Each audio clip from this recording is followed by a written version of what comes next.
Hello, my dear students, and welcome to Zenith Academy Online once again. Today, we are going to do a chapter from Geography for ICSE Class 9, and this chapter is Earth Structure. The PPT for this video has been made by my very own student Shri Kutti, and I'll be explaining you. My name is Sharufta Jaipuri. So let's start, my dear children. So how do we know about the interior of Earth? Okay, that there are different layers and its density and all. How do we know it? So our knowledge of the Earth's interior comes from the seismic waves. So what are seismic waves? Seismic waves are propagating vibrations. Which vibration? Propagating means that travels. So the vibrations that are traveling, okay, which vibrations? They carry energy from the source of the earthquake, volcano, etc. outward in all directions. And they travel through the interior of the earth and can be measured with sensitive detectors called seismographs. So, whenever there is an earthquake or a volcano, etc., so there's a disturbance, okay? So, these vibrations are formed. So, and then these vibrations propagate outwards in all the direction. And when we are able to measure and draw these vibrations or seismic waves, we come to know about the interior of the earth. Is that clear to you, my dear children?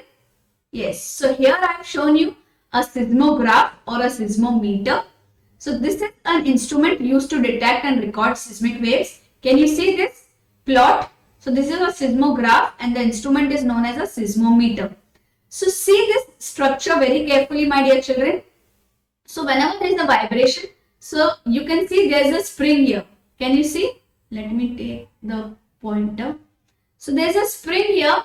So this thing will vibrate up and down, and here there is a rotatory thing on which the graph is attached. So when this will vibrate, ink will keep on coming out from this, and when this goes like this and this, it will form the waves. Okay, clear to you guys?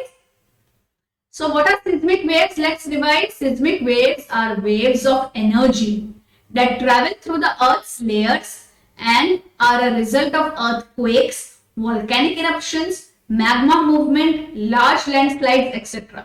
So whenever there is an earthquake, a volcanic eruption or magma movement or maybe large landslides, then these waves of energy travel through the earth layer. They start from the origin and they travel through the earth's layers, and when we plot them and when we draw them and see them, we come to know about the interior of the earth. So the density, pressure, temperature, what all is there inside, how we came to know about it? By seismic waves. So the earth interior, my children, is made up of three different parts. Okay, it is divided or classified into three. The crust, which is the outermost, the mantle, the middlemost, and then the core, the innermost. So let's study about all of them in detail. So if you see the diagram, this innermost is the core. So this is inner core and outer core. Then after that there is mantle. So here there is mantle, and the thinnest or the outermost layer is known as crust. So that is the diagram which shows you clearly that this is a very thin part. Then this is the mantle part and this is the core part, the innermost part, the inner core and the outer core. Okay, so let's now study about crust. You can see this is the crust, the outermost part. So the lithosphere or the outermost crust of the earth is the thinnest layer. So if you see this diagram, can you see this dark brown part? So this is the crust. So whatever we see on land is a continental crust, but there is crust below the ocean as well. So this is known as oceanic crust. Okay, so this is oceanic crust, this is continental crust. And can you see it is so thin? The dark brown thing is so thin. So children, see this. The lithosphere is divided into two dimensions. Okay, this is the lithosphere divided into two dimensions, Sial and Sima. And below that, now the mantle starts. So what is Sial and Sima? Let's see. So Sial is the short form taken from silica and aluminium, because this layer is composed mainly of silica and aluminium. Then Sima, S-I-M-A, is taken from silica and magnesium. Now let's talk about the second layer, that is the mantle. Okay, so see here the diagram.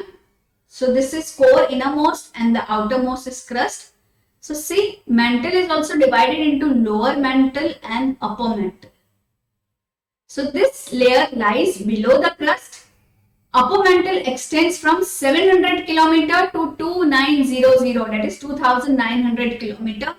You will have to learn this. Okay, you will have to learn these values, children. That upper mantle extends from 700 km to 2900 km, and lower mantle is hotter and denser than the upper mantle. So usually whatever is hotter is not dense, correct? But in this case of mantle, remember this lower mantle is hotter and denser than the upper mantle. So children, mantle is partially molten, and that part of the partially molten mantle is known as asthenosphere. Okay, so asthenosphere, where asthenos means without strength. So anything which is molten will not stand upright, so it is without strength and thus weak. And sphera means sphere. This is highly viscous, the density is high, I told you. Mechanically it is weak and ductile. Ductile is which breaks easily. And sorry, ductile is which can be drawn into wires. Okay, it is ductile, it doesn't break. Sorry, my mistake. Ductile is which can be stretched into wires. So it's weak. Okay, it's a weak sphere. It is viscous. Mechanically, it is weak and ductile region of the upper mantle of the earth. So this hole is known as asthenosphere. Is that clear? Asthenosphere is clear. Okay, and this is also known as a plastic because this is not very rigid. So asthenosphere is a plastic region, whereas lithosphere is a rigid region. Okay. So study this diagram really well.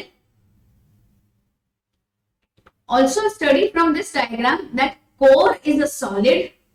Okay, innermost core is the solid, inner core, outer core is a liquid. Then there comes mantle. Okay, so lower mantle and upper mantle. Okay, and right now we are talking about asthenosphere, this part. Okay. Now the temperature varies from about 1000 to 3700. This we are talking about the whole mantle. Okay, temperature varies from about 1000 to 3700. Now let's talk about the core. So this is the core, inner core and outer core. So this lies in the center of the earth, we all know, and it is the densest part of the earth. The entire core is about 7000 kilometer in diameter. Okay, so the whole diameter is 7000 kilometers. And it is inaccessible. No human or no instrument has ever reached the core. It is inaccessible. You cannot access it. The temperature ranges from 4400 degrees Celsius to 6000 degrees Celsius. You have to remember that this is the densest, innermost, densest. It is 7000 kilometer in diameter and the temperature is 4400 to 6000 degrees Celsius. Now there are certain terms in the textbook that you should know very well. One is Gutenberg discontinuity. Okay, now this begins at a depth of 2800 kilometer. It is dense due to greater percentage of iron. A lot of iron is present. So see this diagram very carefully. See this, children, where is Gutenberg discontinuity? See here. It is between the outer core and the mantle. So it is just a layer which separates the core with the mantle. So here is where you get Gutenberg discontinuity. It begins at a depth of 2800 kilometer and it is very dense due to the presence of higher percentage of iron in it, mostly molten iron. Now, it is the boundary between the mantle and the core and this is known as Gutenberg discontinuity. Now, next is Mohorovic discontinuity. So, this discontinuity between the crust and the mantle. So, see where is Mohorovic discontinuity? This is between the crust. Can you see the lithosphere and the mantle? This line. Okay, here you get Mohorovic discontinuity. And this was discovered by a Yugoslavian scientist, Andrija Mohorovic, in 1909. That is why this name is there.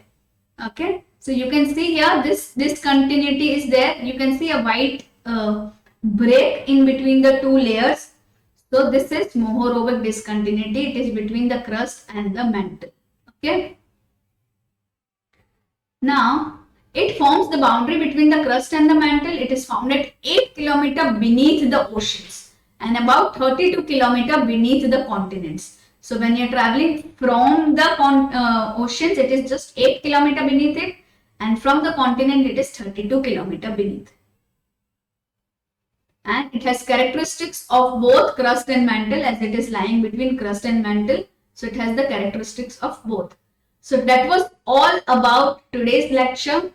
So do subscribe if you have liked the lecture. Do subscribe to Zenith Academy Online and press on the bell icon so that you get all the notifications. Thank you, my dear children, and have a nice day, and keep the learning always on.